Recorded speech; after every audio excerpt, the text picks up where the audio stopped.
As Bitcoin hovers around record highs and day after day brings new headlines. An enormous success. The stock up 148% right now. Perhaps signaling a maturing industry.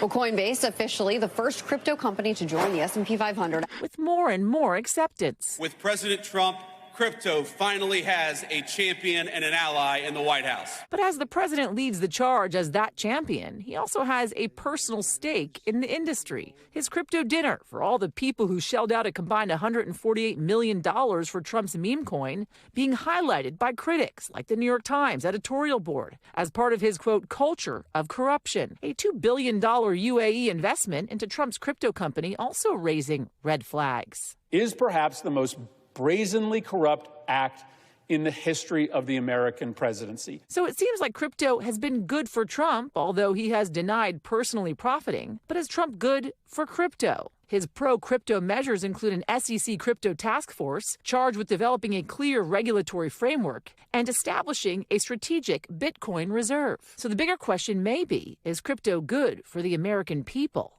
Not everyone is convinced. Crypto has had a great big pump courtesy of the personal endorsement of the president.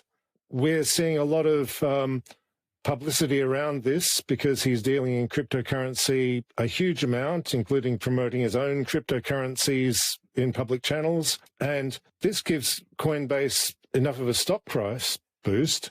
David Gerard is a cryptocurrency and finance author and says despite all the hype, Coinbase's consumer trading volume was actually down 17% in the first quarter of this year, perhaps indicating less interest in crypto. You see these big numbers in headlines. They haven't got any substance behind them. They're hot air. When you're dealing in cryptocurrency, the only way to get money out is if some other sucker puts money in. But Brian Courchain, the founder and CEO of a crypto investment firm, disagrees. Well, the number one thing to know about Bitcoin, this digital property, is there's only 21 million units. There is a fixed supply, so you have something that is very rare. While Brian believes in the crypto market overall, he has less confidence in the president's meme coin. It's not something that we're going to put our clients into as an investment. Whether you invest in crypto or not, it's becoming a bigger and bigger slice of the economy. You're seeing a lot of companies want to adopt Bitcoin and put it on their balance sheet. We're going to see more of that in the next few weeks. Publicly traded companies' Bitcoin holdings, for example, are creeping up in $100 billion,